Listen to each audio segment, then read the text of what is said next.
keinginannya tuh ada mau untuk menikah lagi? Oh ya, itu doa saya setiap kali saya sholat. Tapi orang yang benar-benar dari Allah. Orang yang dari Allah itu memang agak lama ya Mbak.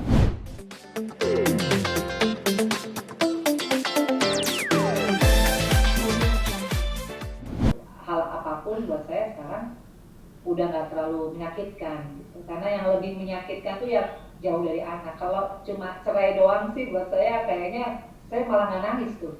Bercerai sama mantan saya nggak pernah nangis satu tetes air mata pun.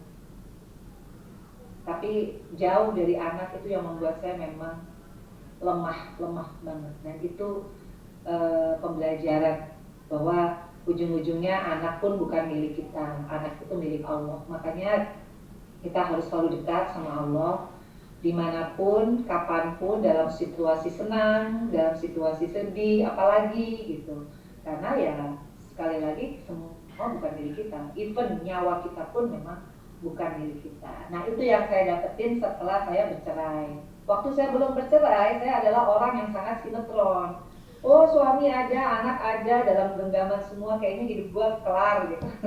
Siapa bilang ya kan? Justru disitulah ujiannya yang harus saya hadapi di usia 40 tahun pada saat itu, dan belajar banyak sampai di usia 48 tahun ini dengan kesendirian saya ya. Alhamdulillah saya bersyukur juga sama mantan saya yang membuat saya lebih tegar pada saat ini. Dengan apapun peristiwa perceraiannya pada saat itu, saya berterima kasih sama mantan saya, sama anak-anak saya, sama situasi apapun. Karena kalau nggak pernah di titik itu, kita nggak akan pernah merasa bahwa kita nih harus dekat sama Allah, apapun itu. Nah, memang orang tuh sadar kalau memang udah ditimpa dengan masalah gitu loh, Kak.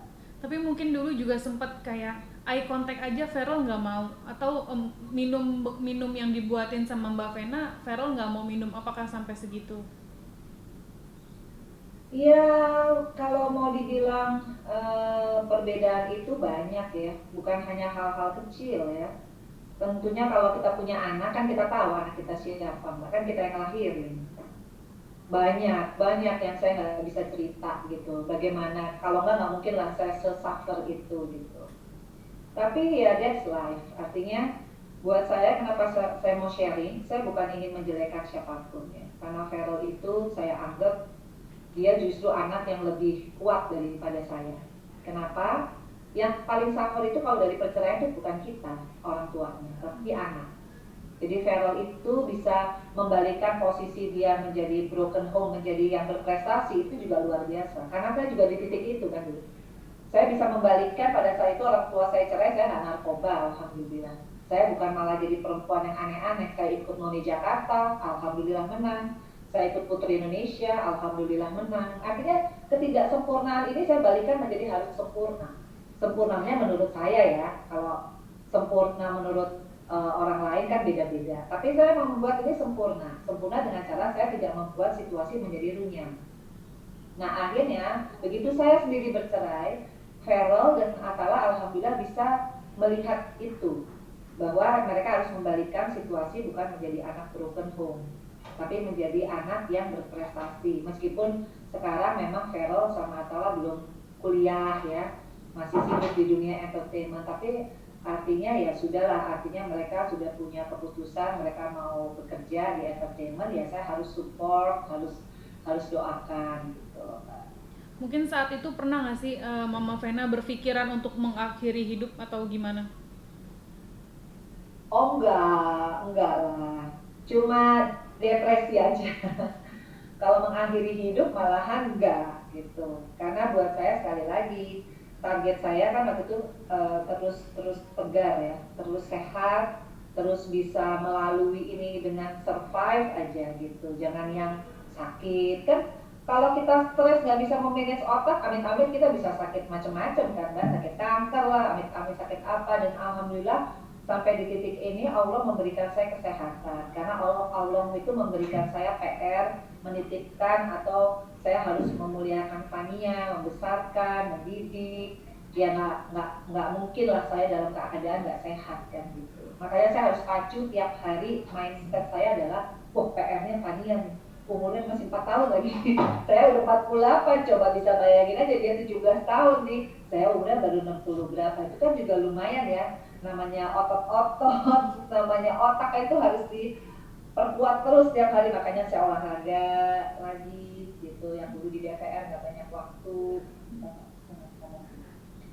Sekarang ya harus saya manage gitu, antara saya olahraga, saya makan makanan yang sehat, pikiran yang harus sehat untuk Tania. Kalau untuk Vera Lamatala, saya rasa mereka udah cukup mentas ya. Kalau orang Jawa bilang udah mandiri lah, tinggal dilihat aja, jangan nggak on the track kayak gitu, cuma diingetin, ayo Vera sholat, ayo sedekah, kamu nggak boleh jadi orang yang arogan, harus down to earth, itu kan harus kita ingetin gitu. Sekarang mungkin sudah berada di titik ternyaman di hidup Mbak Vena atau seperti apa? Ternyaman ya, karena buat saya ternyaman itu adalah kita itu tidak dalam situasi yang tertekan gitu ya. Ternyata saya menikah dulu, banyak hal-hal yang saya tanpa sadari saya banyak tertekan. Dan alhamdulillah saat ini dengan 8 tahun kesendirian saya lebih mengenal diri saya sendiri gitu, bahwa saya orangnya harus banyak berubah, harus lebih cool, nggak boleh panikan, nggak boleh apa namanya cepet baperan gitu. Karena kalau sendiri kan nggak bisa, harus sehat. Misalkan kemana sendiri, wor gitu, nyetir mobil mogok, mesti ganti mesin, mesti begini, mesti gini, ambil keputusan sendiri, nggak ada tuh yang namanya melo-melo gitu ya. Nah itu yang harus saya rubah dari diri saya, karena saya orangnya melo banget. Itu yang nggak boleh lagi terjadi, harus jadi Vena yang seperti dulu sebelum menikah. Saya tuh orangnya dulu tegar banget, orang tua saya cerai, saya nggak punya uang, nggak punya, ya boro-boro kayak gini. Sekarang justru Allah banyak memberikan saya rezeki, banyak memberikan saya apa namanya kesehatan, kehidupan yang baik. Kenapa saya harus sedih meskipun belum ada pasangan? Karena saya yakin Allah pasti terus akan memberikan apa namanya ujian sampai saya di titik, oh iya kamu udah lulus nih, nanti saya kasih deh kamu jodoh yang terbaik. Nah itu yang saya tunggu, makanya saya nggak pernah sibuk mencari orang untuk cepet-cepetan ya dapat pasangan, tapi nggak taunya salah pilih, saya nggak mau gitu. Jadi mendingan ya santai aja. Tapi kalau Mbak Vena pribadi, keinginannya tuh ada mau untuk menikah lagi? Oh ya, itu doa saya setiap kali saya sholat. Tapi orang yang benar-benar dari Allah. Orang yang dari Allah itu memang agak lama ya Mbak. Maksudnya nggak bisa ya tuh menilai orang karena dia kaya, mungkin karena dia cakep gitu, dan akhirnya salah gitu. Nah nanti akan ada petunjuknya. Ini kayaknya jodoh kamu adalah orang yang benar-benar bisa menerima kamu apa adanya dengan anak 3. Kalau sekarang kan pilihannya ada yang lebih muda, pasti mungkin lebih muda. Makanya juga sama saya yang udah hampir 50, anak 3. Ya, tapi kan yang namanya kalau jadi jodoh dari Allah kan kita nggak pernah tahu. Nah, tapi kalau kita yang cari-cari pasti salah tuh, gitu. Nah, itu yang saya hindari. Makanya waktu saya tuh kayak kemarin Akala, Aisyah datang ke sini, ayo kita makan bareng, karaoke bareng di rumah. Jadi saya berusaha menjadi teman ya buat mereka. Carol juga gitu, saya ada waktu saya ke lokasi syuting. Jadi hari-hari saya tuh kalau nggak bikin cake ya, Venus cake, atau nggak saya ngurusin Fania, Fania kan school from home juga. Kemudian saya olahraga, atau saya lagi suka goes nih gitu sama teman-teman. Jadi nyantai banget gitu, hidupnya bener-bener yang ya pokoknya cari uang juga, tapi hobi juga, ngurus anak apalagi, yang gede, yang tengah, sama yang kecil, gitu kan. Kebutuhannya beda-beda tuh Mbak, gitu ya. Pokoknya hari-hari buat anak lah. Mbak Vena mungkin terakhir, untuk perempuan di luar sana yang lagi ngalamin di posisi Mbak Vena saat itu harus melakukan apa sih? Iya, kenapa saya mau sharing nih Mbak? Kalau bisa jangan dipotong-potong dan jangan dibikin narasi yang aneh-aneh. Karena tujuannya adalah saya juga punya vlog saya namanya Vena Melinda Channel. Ini bukan promosi bagaimana ya. Intinya adalah saya pengen merekam fase kehidupan saya, baik itu senang, baik itu susah, baik itu yang masa lalu yang paling menyakitkan. Saya ingin sharing, padahal menurut saya ya mungkin udah lewat ya, banyak orang bilang ngapain sih Fen lu ulang-ulang gitu kan hal-hal yang buruk gitu. Justru saya pengen sharing, kenapa? Karena perempuan itu sebetulnya kuat gitu. Perempuan itu sebetulnya tegar, tapi harus punya mindset bahwa kita harus dekat sama Allah, modalnya itu dulu. Kedua, kita harus mengenal diri kita. Seberapa jauh kita punya kekurangan, seberapa jauh kita punya kelebihan. Nah, kelebihan itu kita olah menjadi satu kekuatan. Ya kayak saya sekarang nggak aktif di dunia politik, tapi saya suka misalkan berbisnis ya, apalagi PSBB kemarin. Ya udah saya bikin Venus Cake. Ternyata bikin Venus Cake itu menjalin silaturahmi. Bayarnya teman-teman saya di DPR beli lagi Venus Cake yang tadi, Venu nggak salah jualan cake gitu ya. Tapi saya nggak pernah malu untuk memulai usaha apapun, yang penting halal, yang penting saya justru membuat orang happy dengan. Jadi hal-hal yang kayak gitu buat saya, kalau kita terpuruk, kita sebetulnya bikin diri kita terpuruk. Tapi kita bisa sukses, ya kita sendiri yang bisa bikin kita sukses. Gimana caranya? Ya itu, minta petunjuk sama Allah, tapi kita juga ikhtiar dengan mengenal diri kita, kekurangan kita apa. Kalau ada kekurangan, harus di push, kan ada lagi kekurangan. Kayak saya dulu baperan, cinta mati sama laki-laki, oh udah nggak boleh lagi itu terjadi, karena itu menyakitkan dan itu energinya nggak baik gitu. Energi baiknya adalah kamu usaha, Venus-Cake, kamu bikin vlog, meskipun udah hampir 50 tahun, ternyata banyak juga yang subscribe saya. Nah itu kan kreatif ya, setiap hari. Oh, kok cuma Vero doang yang bisa bikin vlog, saya juga bisa bikin, akhirnya ada tag. Nah itu kan side effect ya. Jadi intinya jangan pernah berhenti untuk berkreasi, apalagi untuk diri sendiri. Kita paling mengenal bagaimana kita bisa sukses atau enggak tuh di tangan kita kok. Dan juga nggak akan orang menjatuhkan kita, siapapun itu, kalau kita juga selalu punya niatan baik sama orang. Makanya detik ini saya selalu, dimanapun saya berada, saya selalu ajarin Fania. Kayak kemarin kita makan, tiba-tiba ada apa namanya, bawa gerobak itu ya, pemulung, bawa anak kecil.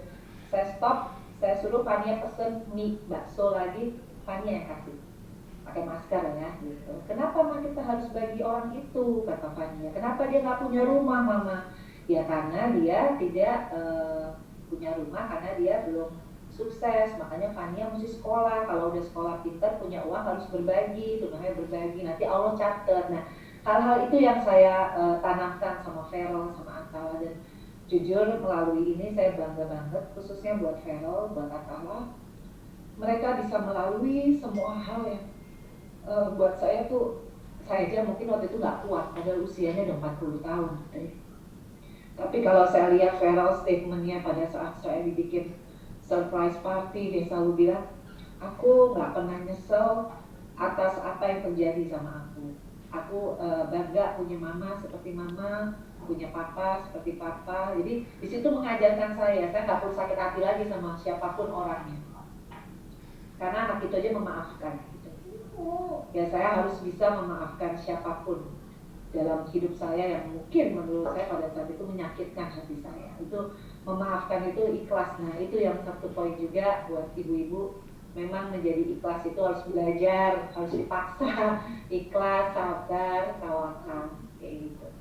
Ada yang ingin disampaikan ke Feral dan Atala mungkin khususnya? Ya aku udah sampein ya untuk Feral, mama bangga banget. Feral itu orangnya perfeksionisnya luar biasa, totalitas kerjanya. Setiap kali saya datang ke tempat syuting, belum pernah saya dengar sutradara atau kru yang melihat Feral harus take ulang gitu, karena dia profesional banget. Jadi anak itu alhamdulillah pinter ya gitu. Jadi saya bangga banget, dan dia punya visi ke depan. Dia tahu how to manage uangnya, how to manage image-nya gitu. Jadi apa yang saya ajarkan dia dari kecil, saya lesin dia dari taekwondo, piano, les apa lagi ya, semua hal lagi yang saya lesin, termasuk Fania gitu ya, Atala juga gitu. Vero itu kan anak paling tua, jadi akan diikutin oleh Atala. Idolanya Atala kan Vero. Nah begitu pun Fania. Jadi buat saya nggak sia-sia saya mengajarkan, mendidik anak-anak saya semuanya sampai di titik ini. Jadi ya doa saya buat Vero, pokoknya Vero harus maju terus, Atala apalagi pokoknya jangan pernah ngerasa bahwa mama itu tidak pernah memperhatikan, meskipun mungkin secara fisik jarang-jarang ketemu ya sama Vero gitu, tapi doa saya nyambung terus gitu, dan saya yakin doa seorang ibu tuh pasti dijabah ya sama Allah gitu. Atala kan masih tinggal di sini, masih setiap hari ketemu, meskipun sibuk juga karena vlogger juga Atala dan sinetron. Nah, tinggal Fania. Nah, ini Fania tuh. Makin Halo. cantik, menjadi dokter, iya, sama Miss Universe, iya. Oke, itu aja sih, Mbak. Thank you.